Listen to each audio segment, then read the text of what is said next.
intelligence haibasi mahai amabu line tamba ngambagi magun adubani smart haibasina tamkraba mahai singdu punsida apply tawduna achumba firip lawba ngambagi magun adubani wahai anisi naknaba mari leinai marup sing malem sida intelligent amadi smart ki chang wangna yawa mi kaya leiri adubu makhoi kharadi smart oi habadu mayamda ya lauduna advertise tawna honade makhoi gi punsidu maning tamba amadi makhoi gi lawsingdu mayamda uthoktana chamna hingna honai masi nakpal tawdaba good manner gi sign amani makhoi si yengbada average person amagum ugani adubu makhoi gi lawsingdu understand tawbo inkupta surprise oigani aduna makhada piriba point tarasi smart person amada laiba habit chingni nangsu habit chingsiga ayamba chanaragadi smart person amani point singsi scientific evidence singna proof tawraba waphamni so number 1 you prefer being alone matam sida chatnariba mi ayambagi trendy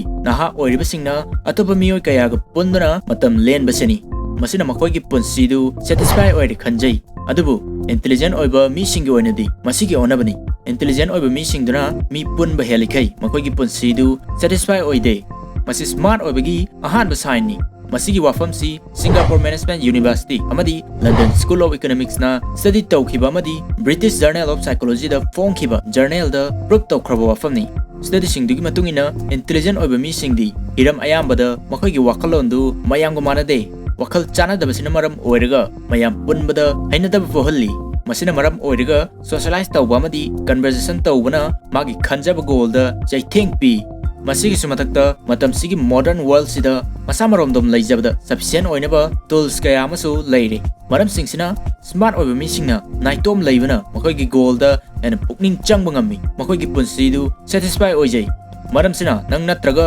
atopa mi singna nathanta leiganba taragadi madu naitom tare habigi natte masi smart oiba gi sign amani number 2 you are often minded Justin CRUGER amadi David Dunnings na pangthokiba study amada mark name na fangkiba satrasingna makoina chumna tawramba question singdagi tangkhai ama hengatna chumna kungki haina predict tawkhi aduga top rank chankiba satrasingna makoina chumna tawramba question singdagi anthana predict tawkhi intelligent oibagi chang hantaba miyoisingna makoigi haisingbagi changdu wangna lei khalli hiram amada munna khangdragasu bapna sagatuna akhangba sai mina ngangba wadu lawsinnaba honade adubu smart oiba mi singdi makoina khangdaba hiramda khangde habada kide matam punamakta makoigi mind du open oihalli maduna anabu knowledge du tamnabagi khudong chaba ma pi masida sunatra makoina atopa miyo singi wakalon basu khangdoknaba honai masina analog sing leiba misak ama oihalli number 3 you don't like physical activity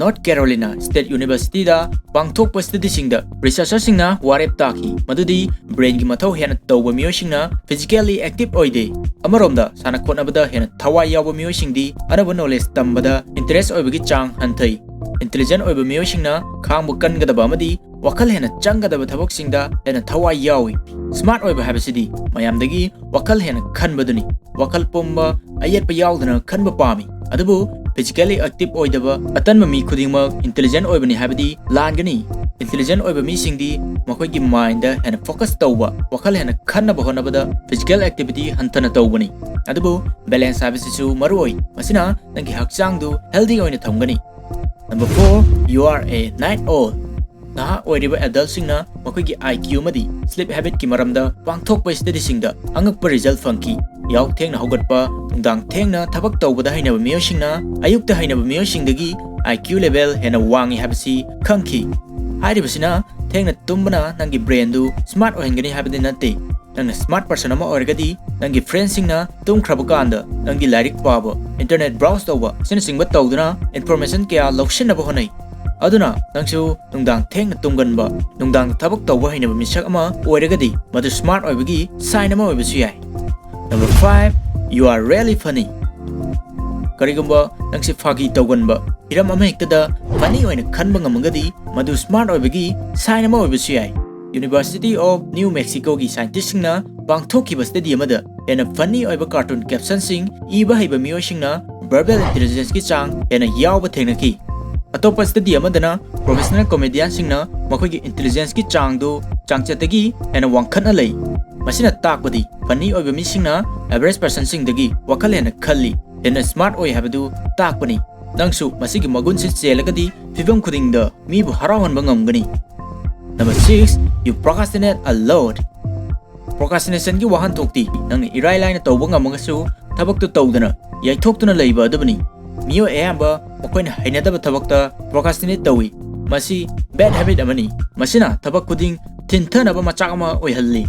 Adabu thijin magi matungina procrastinate tawbagi kanabasu leiri. Smart oiba miyo singdi makoigi maroiba thabaktasu procrastinate tawi.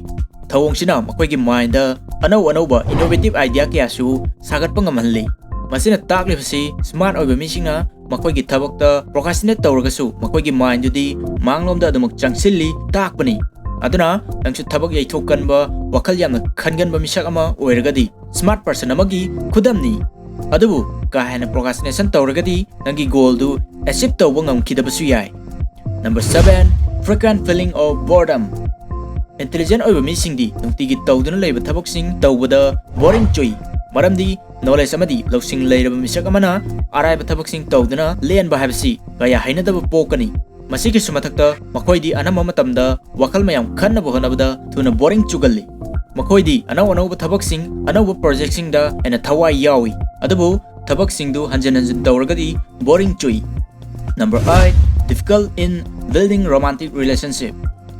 Mi amoina punsigi tangka khrada relationship problem lairakpa love finding da difficult oiba adamak thengnei. Adabu researching gi matungina IQ level 120 gi above ta laiba miyosingna naitom laibada hena hainabana maram oiraga love ki matangda hena difficult oihalli. Makoidi anauba wakal khanba makoigi goal fangnaba plan yakpada hena thawai yawbana nungtigi wari sadana romance tawduna matam manghanbada boring choi.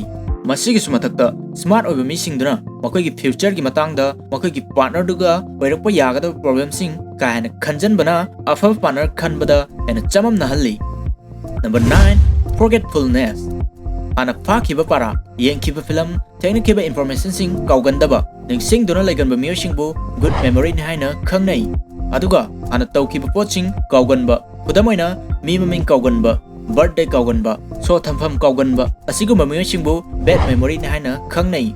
Adubo University of Toronto gi research amagi matungina aikogi brain na maroiba thabaksingda focus tawba ngamnaba ka hena maroidaba information sing manghalli. Research tugi matungina maroiba information sing tungshinbagi ahangba mafam kannaba bad memory ni khangnariba thawongsi toina tawi. Thawongshina nungtigi thokliba thawongsing ningsing handuna ka hena energy manghande. Nangi brain na maroidaba hiramsing kauthokpa amadi nangi decision lawbagi mahida and focus tawbana hena maroi. Aikogi memory gi mathaudi nangbu hena intelligent oiba misakma oihanduna pipam khudingda achamba decision lawba ngamba adubani. Nangi punsida para amagi sentence kudima ningsingbagi thoidokpa mathok tade paraduna piriba idea du khangbana hena maroi. Aduna kariguma nangsi kauganba misakma oiragadi madu smart oibagi khudam ama oibasu yai.